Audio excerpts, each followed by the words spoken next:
Hi, ഞാൻ കഴിഞ്ഞ ദിവസം ഒരു ഹോട്ടലിൻ്റെ പ്രൊമോഷനായിട്ട് വന്നിട്ടുണ്ടായിരുന്നു. ഹോട്ടൽ അപ്പൂസ്. ആ ഹോട്ടൽ ഇപ്പോൾ നല്ല ഉഷാറായി നടക്കുന്നുണ്ട്. അത് കണ്ടുകൊണ്ട് തന്നെ മറ്റു പല ഹോട്ടൽസും റെസ്റ്റോറൻറ്റ്സൊക്കെ ഉദ്ഘാടനം തുടങ്ങുന്നതിന് മുമ്പ് എൻ്റെ അടുത്ത് വന്ന് വീഡിയോ എടുക്കാൻ പറഞ്ഞിട്ടുണ്ട്. ഇന്ന് നമുക്ക് നാളെ ഉദ്ഘാടനം ചെയ്യുന്ന ഒരു ഹോട്ടലിൻ്റെ ഒരു റെസ്റ്റോറൻറ്റിൻ്റെ ഒരു ക്ഷണക്കത്ത് വന്നിട്ടുണ്ട്. അവർ കാര്യമായിട്ട് വന്ന് നമ്മളെ ക്ഷണിച്ചു. അപ്പം നമുക്ക് അങ്ങോട്ടൊന്ന് പോകാം. നാളെയാണ് ഉദ്ഘാടനം വരുന്നത്. ഉദ്ഘാടനത്തിൻ്റെ വീഡിയോസൊക്കെ നാളെ സെൻഡ് ചെയ്യുന്നതായിരിക്കും. ഇന്ന് നമുക്ക് അത് നടത്തുന്ന കുറച്ച് ആൾക്കാരെ ഒന്ന് പരിചയപ്പെടാം.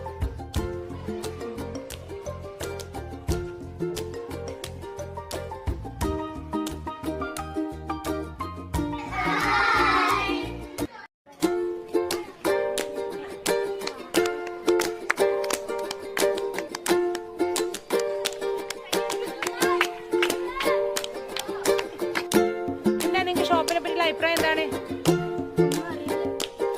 നാളെ ഇപ്പോൾ ഉദ്ഘാടനം കഴിഞ്ഞാലേ അറിയാനാവുള്ളൂ അല്ലേ? നിങ്ങളൊക്കെ ഉദ്ഘാടനത്തിന് വേണ്ടി വെയിറ്റിംഗ് ആണോ? ആണല്ലേ? ഇവരെല്ലാവരും നമ്മുടെ കടയുടെ ഉദ്ഘാടനത്തിന് വേണ്ടി കട്ട വെയിറ്റിംഗ് ആണ്. അപ്പൊ നമുക്ക് നോക്കാം അല്ലേ? നമുക്ക് നാളെ ഇതിന്റെ ബാക്കി വീഡിയോ ആയിട്ട് വരാം.